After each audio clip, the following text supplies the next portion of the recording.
IDTV మన ఉనికి మన వాణి.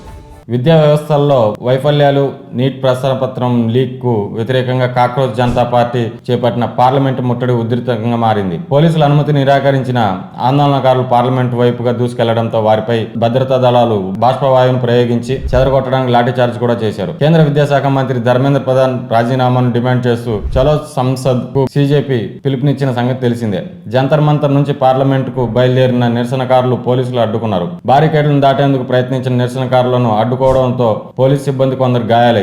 భద్రతా దళాలపై సీజేపీ కార్యకర్తలు చెప్పులు, వాటర్ బాటిల్ విసిరారు.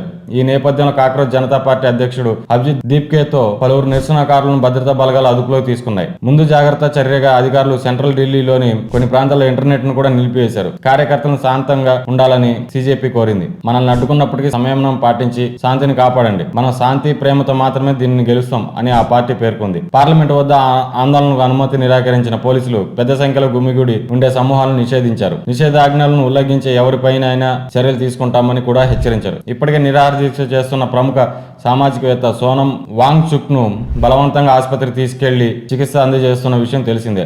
ముందస్తు అనుమతితో జంతర్ మంతర్ వద్ద నిర్దేశించిన ప్రదేశంలో తప్ప 5 లేదా అంతకంటే ఎక్కువ మందితో నిరసన ప్రదర్శనలు, ఊరేగింపులు, ఆందోళనలు, సమావేశాలు నిషేధం అని ఎక్స్ లో ఢిల్లీ పోలీసులు ఒక పోస్ట్ పెట్టారు. పౌరులందరూ చట్టాన్ని గౌరవించాలి. ఎలాంటి అనధికారిక సమావేశాలు లేదా ప్రదర్శనలో పాల్గొనొద్దు. శాంతి భద్రతల పరిరక్షణను కాపాడడంలో సహకరించాలి అని ఢిల్లీ పోలీసులు విజ్ఞప్తి చేశారు. భద్రతా కారణాల దృష్ట్యా రాజీవ్ చౌక్, జన్పద్, పటేల్ చౌక్, సెంట్రల్ సెక్రటరీ, సేవా తీర్థ మెట్రో స్టేషన్లను తదుపరి ఆదేశాలు వచ్చే వరకు మూసివేయడంతో ఢిల్లీలోని పలు మెట్రో స్టేషన్లో కూడా గందరగోళం నెలకొంది. వందలాది మంది ప్రయాణికులు మెట్రో స్టేషన్లో చిక్కుకుపోయారు. ఇది ఇలా ఉండగా రాజీనామా డిమాండ్ వేళ కేంద్ర హోంశాఖ మంత్రి అమిత్ షాతో ధర్మేంద్ర ప్రధాన్ భేటీ కావడం ప్రాధాన్యత సంతరించుకుంది.